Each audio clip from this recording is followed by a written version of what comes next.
अध्याय 13 बुद्धि का सौदागर। गुजरात के छोटे से गांव में एक निर्धन लड़का रहता था। इसके पास आजीविका का कोई साधन नहीं था। गांव की गरीबी से तंग आकर उसने शहर जाने की ठान ली।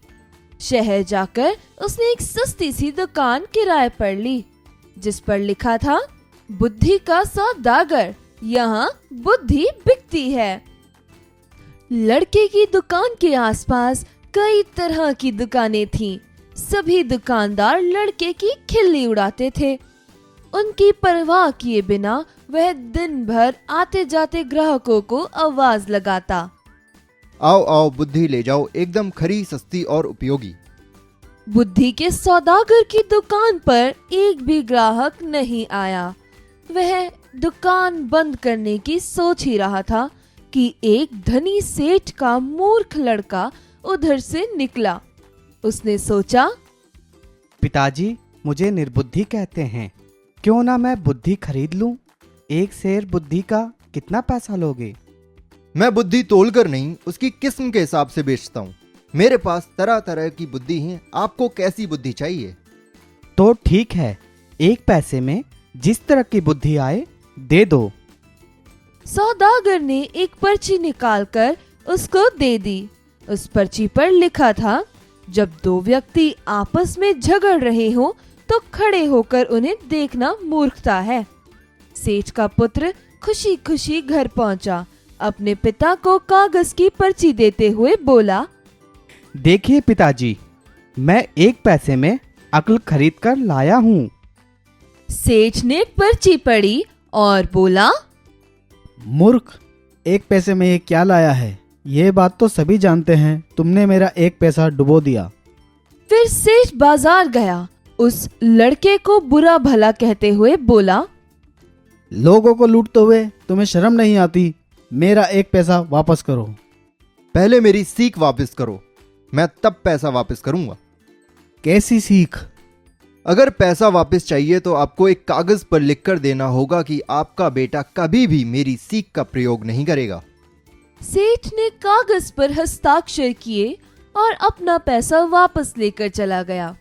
एक दिन उस नगर के राजा की दोनों रानियों की दासियों में झगड़ा हो गया।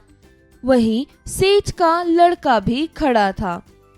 फिर क्या था, दोनों दासियों ने उसे अपना गवाह बना लिया। झगड़े की बात रानियों तक पहुंची। दोनों रानियों ने लड़के से अपनी अपनी दासी के पक्ष में गवाही देने के लिए कहा। सेठ और उसके बेटे के होश उड़ गए।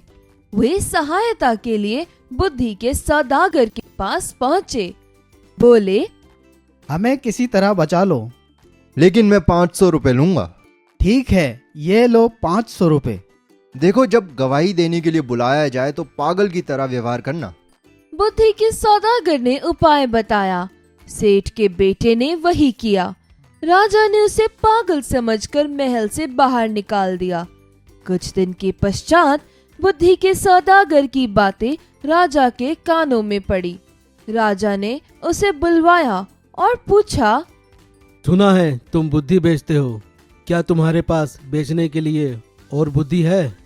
जी हुजूर, आपके काम की तो बहुत है, लेकिन 1 लाख रुपए। तुम्हें 1 लाख रुपए ही दिए जाएंगे। सौदागर ने एक पर्ची राजा को दे दी। पर्ची पर कुछ लिखा था। राजा ने पढ़ा, किसी भी कार्य को करने से पहले विचार कर लेना चाहिए। राजा को यह बात बहुत पसंद आई। उसने महल के सभी जगह यह वाक्य लिखवा दी, जिससे वह इस बहुमूल्य बात को कभी ना भूले और ना ही कोई और भूल सके। एक बार राजा के एक मंत्री ने वैद्य के साथ मिलकर षड्यंत्र रचा और राजा की दवा में विष मिला दिया। राजा ने जैसे ही दवा को पीने की कोशिश की, वैसे ही उसकी नजर पड़ी।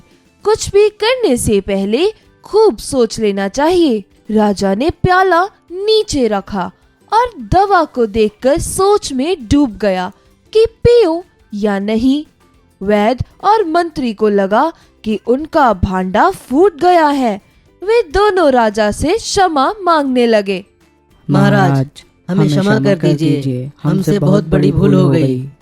राजा ने सिपाहियों को बुलवाकर दोनों को कारागार में डलवा दिया। बुद्धि के सौदागर को उन्होंने अपना मंत्री बनाया और इनाम में खूब सारा धन दिया।